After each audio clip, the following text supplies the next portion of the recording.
அன்புள்ள விருச்சிக ராசி அன்பர்களே, ஜனவரி மாத ராசி பலன்கள்.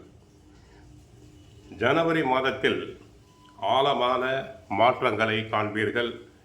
தொழில் ரீதியாக இதுவரை மறைந்திருந்த வாய்ப்புகள் வெளிப்படும். இம்மாதத்தில் வேலையை பொறுத்தவரை உணர்ச்சி வசப்படாமல் வியூகத்துடன் செயல்படுங்கள். உணர்ச்சி பூர்வமான உறவுகள் வலுப்பெறும். ஆனால் பொறாமையை கட்டுப்படுத்தல் வேண்டும். ஆரோக்கியத்தை பொறுத்தவரை உடல் ஆரோக்கியத்தில் சற்று கவனம் தேவைப்படும். விருச்சிக ராசினருக்கு 2ஆம் இடமாகிய தன குடும்ப வாக்குஸ்தானத்தில் சூரியன், செவ்வாய், புதன், சுக்கிரன், 4இல் ராகு, 5இல் சனி, 7இல் சந்திரன், அஷ்டமத்தில் குரு வக்கிரம், 10இல் கேது. தற்சமயம் குரு வக்கரமாகி தங்களுக்கு நன்மை அளிக்கிறார். குடும்பத்தை பொறுத்தவரை கணவன் மனைவி இடையே சில சமயங்களில் கருத்து வேறுபாடுகள் வரலாம். பேச்சில் கவனம் தேவை. 2ஆம் இடமாகிய வாக்குஸ்தானத்தில் 2 அக்னி கிரகங்கள் சூரியனும் செவ்வாயும் இணைந்திருப்பதால் பேச்சில் உஷ்ணம் வெளிப்படும்.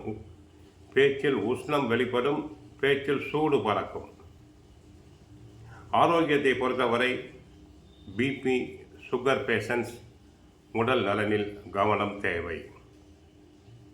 சிறு உடல் உபாதை என்றாலும் மருத்துவரை சென்று சந்தித்தல் வேண்டும். வீட்டில் மனைவி அல்லது கணவர் உடல்நிலை பாதிக்கப்படலாம். சிலருக்கு முதுகு வலி, மூட்டு வலி, கால் வலி வரலாம். உத்தியோகத்தை பொறுத்தவரை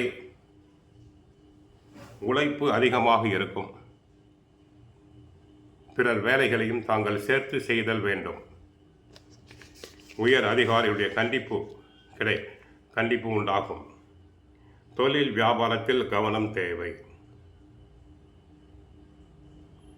தங்களுடைய நேரடி கண்காணிப்பு தேவை. பார்ட்னர்ஸ்களை அட்ஜஸ்ட் செய்து போக வேண்டும். தொழிலாளர்களின் ஒத்துழைப்பு கிடைப்பதற்கு முயற்சி செய்தல் வேண்டும்.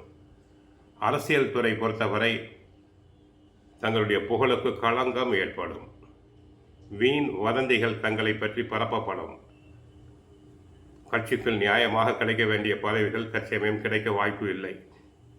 கலைத்துறையை பொறுத்தவரை நன்மை, ஓரளவு வருமானம் கிடைக்கும். சிலர் கலை நிகழ்ச்சிகளுக்காக வெளிநாடுகள், வெளிமாநிலங்கள் சென்று வரலாம். ஐடி, பத்திரிகை துறை அன்பர்கள் கவனமாக இருத்தல் வேண்டும். சிலருக்கு வேலை இழப்பு உண்டாகலாம். சம்பளம் குறைக்கப்படலாம். மாணவர்கள் நன்றாக படித்தல் வேண்டும். கெட்ட சகவாசம் கூடாது. பெற்றோர் சொற்படி கேட்குதல் வேண்டும். உடலிருந்து நோய் நொடிகள் தீர்வதற்கு சுந்தரகாண்டம் பாராயணம் செய்யுங்கள். பாபாவின் ஸ்ரீ சாய் சச்சரிதம் புத்தகத்தினை வாங்கி படியுங்கள். வியாழக்கிழமைகளில் பாபா கோயிலுக்கு சென்று வாருங்கள். நோய்கள் விலக அபிராமி அந்தாதியில் உள்ள 24வது பாடல் மணியே மணியின் ஒளியே என்ற பாடலை பாராயணம் செய்யுங்கள். வாழ்க வளமுடன், மங்களம் உண்டாகட்டும்.